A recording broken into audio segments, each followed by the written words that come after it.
এই ট্রাকগুলো হর্ন বাজাচ্ছে তাদের খুশি মতো, এবং এগুলো দেখভালের কেউ নেই। বিশেষ করে শিশুরা বেশি ক্ষতি হচ্ছে।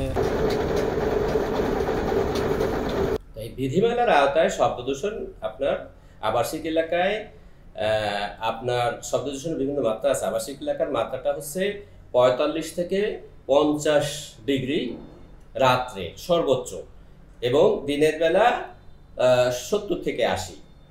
এটা হচ্ছে ম্যাক্সিমাম লেভেল। কিন্তু আমরা বাস্তবিকে দেখতেছি যে আবাসিক এলাকায় কোনো জায়গায় শব্দের দূষণের মাত্রা 110 ডিগ্রি পর্যন্ত চলে যায়, ডেসিবেল।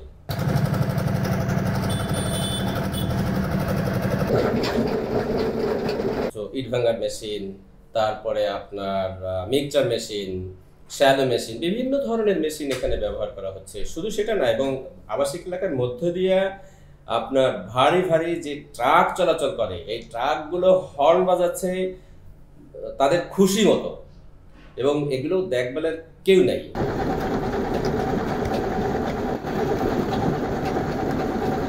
যে ইট ভাঙার মেশিন, এটা শব্দ দূষণ করে। সেলো মেশিন, এটাও শব্দ দূষণ। তা উপরে পানি তুলছে সেলো মেশিন, এটাও শব্দ দূষণ। তো এটা আসলে ক্ষতিকর। তো এটাকে কীভাবে কি করা যায়, এটা আর কি অন্য একটা পরিকল্পনা নিতে হবে। বিশেষ করে শিশুরা বেশি ক্ষতি হচ্ছে, রাত্রেবেলা ঘুমানো বা রাস্তা দিয়ে মানুষ চলাচল করছে, এটাও একটা ক্ষতি।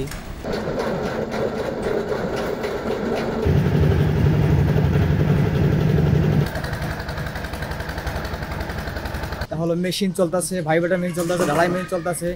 চলার ক্ষেত্রে দেখা গেল আমাদের বাচ্চা কাচ্চারা লেখাপড়া করতে অনেক কষ্ট হচ্ছে, অনেক ক্ষতি হচ্ছে লেখাপড়া করতে। যে সময় ঢালাই মেশিন চলে সেই সময়টা লোকজন যাইতে পারে না, আর যে গেলে গাড়ি হুইসেল দিলে, সিগন্যাল দিলে তারা শুনতে পারে না। সেই ক্ষেত্রে দেখা গেলো অনেক অ্যাক্সিডেন্ট হচ্ছে। যে ইট ভাঙার কথা যেটা বললাম, যে মেশিন, এই মেশিনগুলো এর নিয়ম আছে যে সন্ধ্যা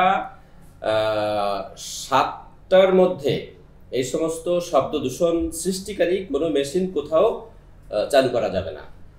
এটা কিন্তু বিধিমালায় বলা আছে, কিন্তু এগুলো কেউ মানে না। হ্যাঁ, রাত 10টা 11টা পর্যন্ত এই সমস্ত মেশিন দিয়ে ইট ভাঙতেছে, তারপর মিক্সচার মেশিনে কাজ করতেছে। যখন ঢালাই হচ্ছে তখন তারা দেড়হাচ্ছে কাজ করছে, রাত 12টা পর্যন্ত কাজ করতেছে। তো এতে করে হচ্ছে কি, আমাদের আসলে যারা আমরা এই সমস্ত এলাকায় বসবাস করি, শুধু এখানে না, ঢাকা শহরে এবং ঢাকার বাইরেও সারা বাংলাদেশে যেখানেই কনস্ট্রাকশন হচ্ছে সেখানেই এরা কোনো নিয়ম নীতির তোয়াক্কা করে না কেউ শব্দের বিষয়ে। সো এটা আমি বলতে পারি।